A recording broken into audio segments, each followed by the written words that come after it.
बहुत इसको सोचकर मनन कर उसको कैसा अच्छे लोगों को समझाना चाहिए, ऐसा इसको निचोड़ को लेकर आप लोग को वो लोग समझाते हैं।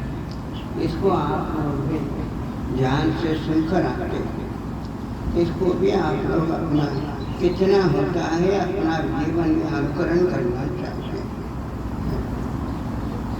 मुख्यतः भागवत का यही है तात्पर्य। जितना भी आप सुनते हैं वो सब आपको मन को संशुद्ध करना चाहिए। ये सबको आप बोलकर कृष्ण में भक्ति जाए। अब कृष्ण का मतलब है चिदानंद, सच्चिदानंद ब्रह्म कोई कृष्ण है, इसलिए उनमें भक्ति चाहिए। भक्ति का मतलब प्रेम करना चाहिए। वो कृष्ण को आप लोग बाहर में ऐसा सोचना नहीं चाहिए। इसलिए परीक्षित को शरण उपदेश में सुखदेव ने यही करते हुए सदा सर्वदा चिंतन करो, अहम ब्रह्म परम धाम ब्रह्मावम करोहम पदम। यही सदा सर्वदा चिंतन करो, ये बोलते हैं। ये कदाचित आपको अपने मन में रखो नहीं बोलते। कदाचित सुनने जाता है मन को विक्षेप को हटाने के लिए, मन के जो अज्ञान संस्कार हैं उसको थोड़ा हटाकर हम कथा सुनकर मन को निर्मल करना चाहिए। कथा को सुनने से मन निर्मल होता है। वो निर्मल होने के बाद यही चिंतन करना चाहिए। मैं आत्मा ही हूँ। आत्मा शब्द का अच्छा कथन करने तो इसी आत्मा कहीं रहने वाला जो है वही आत्मा। लेकिन आत्मा का बोलकर अहम ब्रह्म परम धाम जो पराकाष्ठा परम धाम साधारण व्याकरण को लेकर इसको यहाँ से वहाँ जाना, दूसरा स्थान देना, वो नहीं देना चाहिए। तो मन की पराकाष्ठा अवस्था कहाँ मन सुने और कुछ प्रवृत्ति निवृत्ति से खत्म हो जाएगा, वो ही परम धाम। मन की अवस्था ये परम धाम कहा जाता है। अहम ब्रह्म परम धाम ऐसा मन की अवस्था में मानिए अहम ब्रह्म जो मैंने अपने को देश काल वस्तु परिचय जीव ऐसा मानता हूँ। हम अपने को देश काल वस्तु परिचय का मतलब है मैंने ये देश में रहता हूँ और देश में नहीं। ये तो सब लोग तो ये गलत को करते हैं। मैंने यहाँ रहता पूर्व गाँव में ही कटहा में भी नहीं गई, अब जाए के बात ऐसा हम लोग हैं, ऐसा हम लोग अपने को मानते हैं। अकाल परिचय के शरीर जन्म के पहले नहीं थे और मरने के बाद में नहीं होगा। ये काल परिचय का देश है। मैं थोड़ा देश में ही रहने वाला हूँ लेकिन और मैंने थोड़ा काल में ही रहने वाला और वस्तु परिचय शरीर में ही रहता हूँ, शरीर में नहीं। ये गलत भावना हम लोगों को है। ये हम लोग को गलत नहीं किया। ये तो भगवान विधाता ने सृष्टि करते समय सबको स्वरूप ज्ञान से अपने सच्चिदानंद स्वरूप ज्ञान से वंचित कर दिया। इसीलिए हम लोग अपने को देश काल वस्तु परिचय एक ही देश में रहने वाला, थोड़ा समय ही रहने वाला, थोड़ा ही ज्ञान वाला और एक ही शरीर में रहने वाला, ऐसा हम लोग अपने को मानते हैं।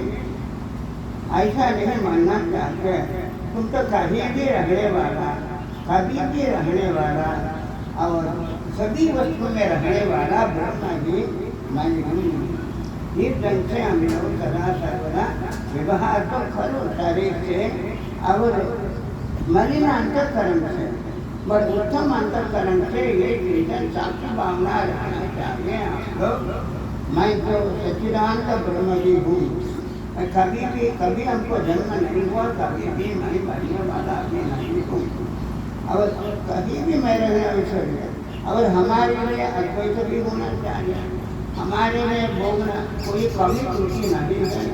कमी त्रुटि है तो उसको पूरा करने के लिए हम लोग बाहर से पूरी वस्तु चाहिए।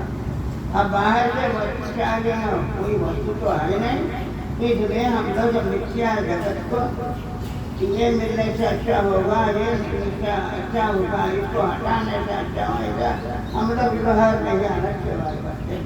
ये सबको कदम कर सच्चिदानंद ब्रह्म का ही रहने वाला, हमेशा रहने वाला, कनकन रहने वाला यही चिंतन करो। अगर ये चिंतन करो ना, हम लोग ये गलत भावना रखना नहीं चाहिए, वो तो बाहर है।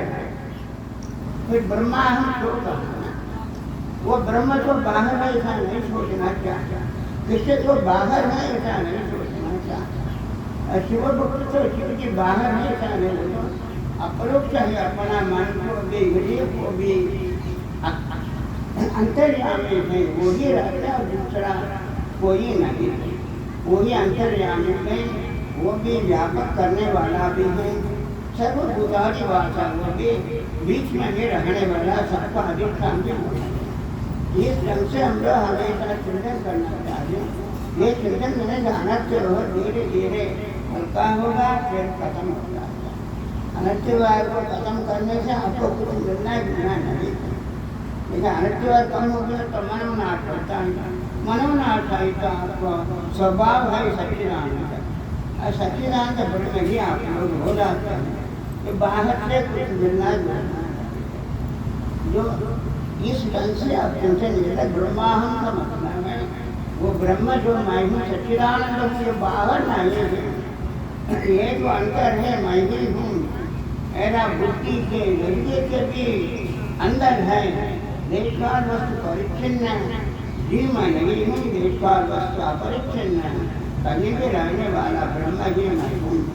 इसको सदा सर्वदा चिंतन करना चाहिए। व्यवहार करने में भी इसको थोड़ा भूल आने के बाद में फिर हम लोग साक्षी भावना है, मैं तो ब्रह्म हूँ, ये तो मन वाकाश के सामने होने से या व्यवहार को खत्म नहीं करना चाहिए, व्यवहार को करना तो चाहिए, हर व्यवहार को खत्म करना चाहिए। इंद्रिय को आपको खत्म करना, निग्रह नहीं करना चाहिए, शिक्षित करना चाहिए। ऐसा इसको अपने समझकर अपना जीवन को बिताने से अपना कल्याण को रुकाने वाला कोई नहीं है। अपना कल्याण को रुकाने वाला अपना अपना मन, अपना अपना चिंतन है। इसको आप लोग दृढ़ता से समझना चाहिए। और हमने ये दंडी स्वामी जो काला का यहाँ के अध्यक्ष हैं, काला का से अपना सब काम को छोड़ के यहाँ आकर हमारे बीच में काफ़ी समय दे हैं। कैसा है कि राजस्थान से वो भी अपना समय को निकाल कर यहाँ विंध्यवासिनी में रखकर नवरात्रि पूजा भी करते हैं। हम लोग का बीच में रखकर आप लोगों को यह ज्ञान का उपदेश, ज्ञानामृत ज्ञान का अवसर दे रहे हैं, उसको आप लोग ध्यान से सुनना चाहिए। उनको आप लोग धन्यवाद देने के लिए एक ही उपाय है, इसको जितना होता है उतना अपना जीवन लाना चाहिए, जीवन का अनुकरण करना चाहिए। ज़्यादा से ज़्यादा चलो कर और दुख के बिना अपना व्यवहार करो, किसी को दुख मत नहीं को। आप कहीं रखने वाला हो गया, आपको कोई कमी नहीं है, कोई त्रुटि नहीं है। इससे इधर कोई कमी त्रुटि नहीं है, हमको कुछ भी बात करनी चाहिए। जो कमी त्रुटि हो गया तो भगवान के प्रसाद, कोई निंदा किया तो भगवान के प्रसाद। ऐसा हम लोग मानते जीवन को बिताना चाहते हैं। इतना संक्षेप से हुए नहीं, ज़्यादा समय लेने गए तो भगवान की प्यारे स्वामी जी के महंत स्वामी जी का जो बहुत ज्ञान पूर्ण प्रवचन है, उसको समय को काटना नहीं चाहता। मैं वो कर्म लेता ओम बोले दंडी स्वामी आनंद आश्रम जी दंडी स्वामी योगेंद्र आश्रम जी सब संतन के जैनो। और ये कार्यक्रम पर बहुत बढ़िया करने वाला कितना बहुत मेहनत करते थे, बहुत तो घर में रहे वहाँ आकर कितना आदमी दूर था। हम लोग वहाँ बैठा हमने वो लोग काम करते थे, इसको सफल किया। उनके लिए भी हम लोग अपना धन्यवाद देना चाहते। और अपना ये तो एक दो लोगों की तुलना नहीं चाहता, हम लोग अपने ढंग से कुछ करना चाहते। सेवा करना अभी परम धर्म है, वो भी भजन में हम नहीं। ये बोलकर मैंने प्रणाम किया। बोले सच्चिदानंद भगवान की जय। अनंत श्री विभूष पूज्यपाद गुरुदेव स्वामी श्री सोमेश्वर आश्रम जी महाराज की